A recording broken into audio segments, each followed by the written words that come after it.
Ayan mga Lodi, lagi ka bang namamatayan ng makina ng motor? Lalo na kapag traffic? Baka naman ganito nakakapal yung dumi ng throttle body mo. Halika, samahan ninyo ako at maglilinis tayo. Ang RPM ng Sniper 150 ko umaabot lang sa 900 to 1,000. At nung matapos ko siya linisan, umaabot na ang aking RPM hanggang 1,650. Ayan mga Lodi Pops, pansinin niyo yung aking idle.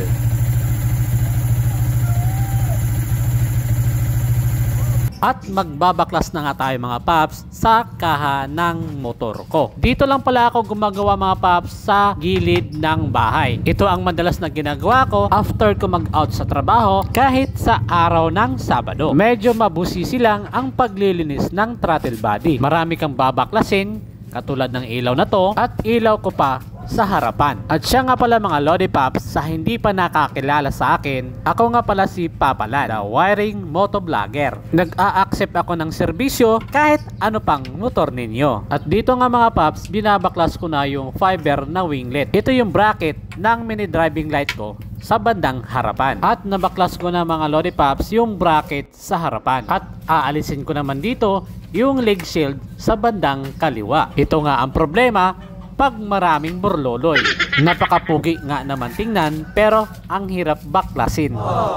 At aalisin ko na nga dyan mga Pops yung cover ng ating taillight. Pag may mga problema yung motor ko, ako na lang yung gumagawa. Nakakapanghinayang kasi mga Lodi Pops. Magkano din yung labor, gagamitin ko na lang sa pang-araw-araw ko na biyahe. At babaklasin ko na nga mga Pops dito yung front panel. Kung sakaling gusto nyo magpagawa mga Lodi Pops, paki-PM na lang ako sa aking messenger or kaya pa-text ako sa aking mobile number. At babaklasin ko na nga dito mga Pops yung aking engine cover. At ito na nga mga Pops, na baklas na natin. Ang susunod ko naman babaklasin mga Pops, itong right side na leg shield. Noong bago pa yung motor ko mga Pops, napakahirap nito baklasin. Talagang kumakapit yung mga lock. Pero ngayon, pansinin yung mga Pops, napakasaglit lang kalasin. At nakalas ko na nga mga Pops yung ating leg shield. At ang susunod ko namang babaklasin mga Pops, yung ating napakaangas na upuan. At ito na nga mga Pops, nabaklas na natin. At ang susunod ko naman babaklasin mga Pops, yung aking step grill. Kahit napakaingay nito mga Pops kasi pag tuwing andar ng motor, nagbabibrate. Hindi ko naman pwede alisin kasi dito ko nilalagay yung aking gamit sa biyahe. At babaklasin ko ng mga Pops yung kaha nasa bandang hulihan at nasa gawing kanan mga Pops. At nabaklas ko na nga siya mga Lodi Pops. At ang susunod kong tatanggalin dito mga Pops, yung aking throttle cable na nakakonect sa throttle body.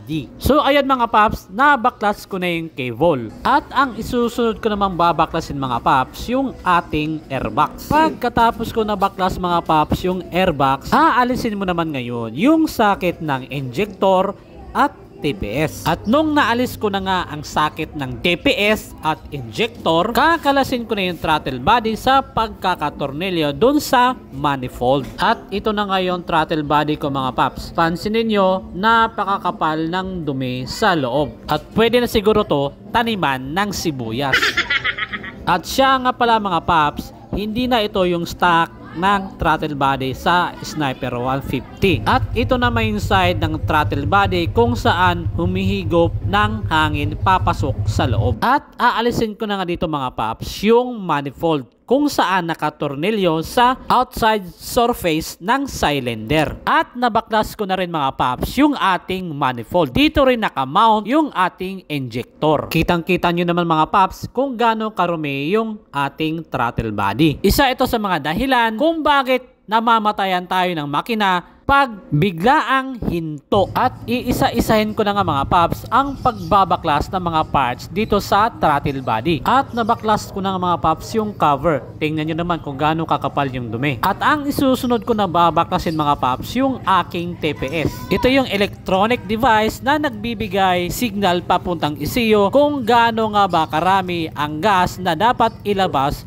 sa injector. At nabaklas ko na rin mga paps yung aking TPS. At ipapakita ko ulit mga paps kung gaano nga ba kakapal yung dumi sa loob ng throttle body. Ayan mga paps, kitang kita nyo naman parang uling. 6 months ko na kasi itong hindi nalilinisan kaya ganito yung itsura. At dito uumpisa na natin yung paglilinis. Uunahin nga natin mga paps yung cover sa bandang gilid ng TPS. At dito aalisin ko yung o-ring at napaghiwalay ko na rin yung o-ring mga lodi paps. At uumpisan ko na nga ang paglilinis. Ang sunod kong tinira mga paps, yung aking manifold. Ang ginagamit ko lang dyan mga paps sa paglilinis yung paintbrush para maiwasan masugatan yung mga o-ring. At ito na nga yung ating manifold mga paps. Kita nyo naman napakalinis na. Hindi ko na inalis yung injector mga paps kasi hindi naman tayo mag-i-injector cleaning para hindi na rin masira yung o-ring ng ating injector. Pag madalas nyo kasing binabaklas yung injector mga paps sa manifold, yung o-ring ay nasisira. At ito na nga yung unang parts ng throttle body na aking nilinisan. At ito na nga yung baso. Tara, inom tayo.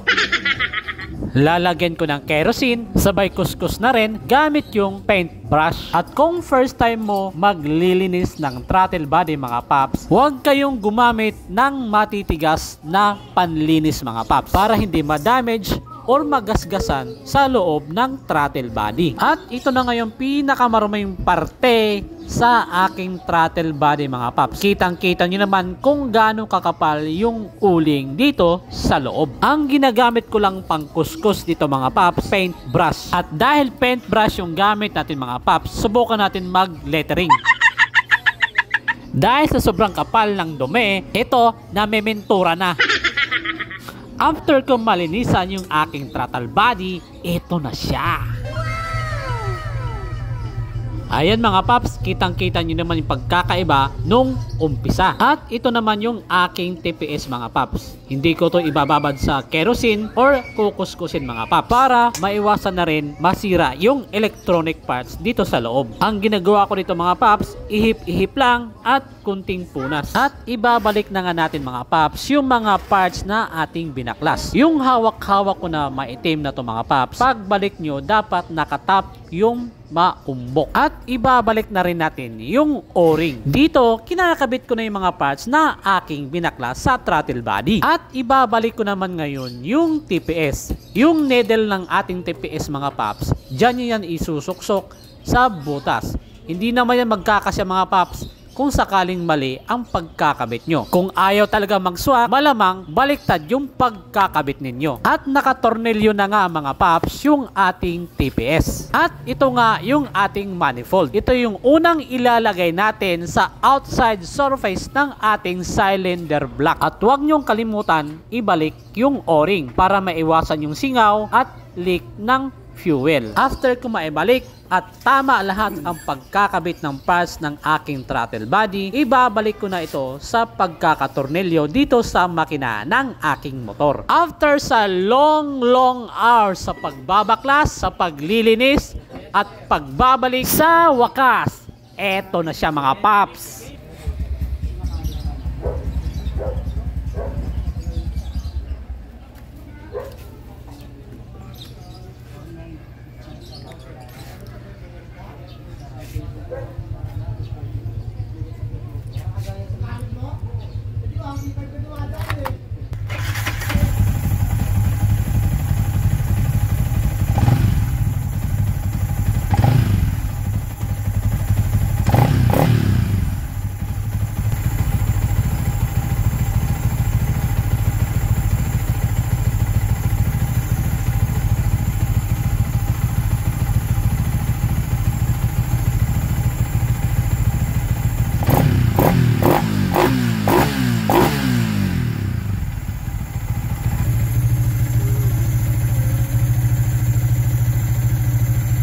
At hanggang dito na nga lang mga paps yung ating video. This is Papalan, the wiring moto vlogger. And please follow and subscribe for more video tips and tutorials. Ride safe and God bless all.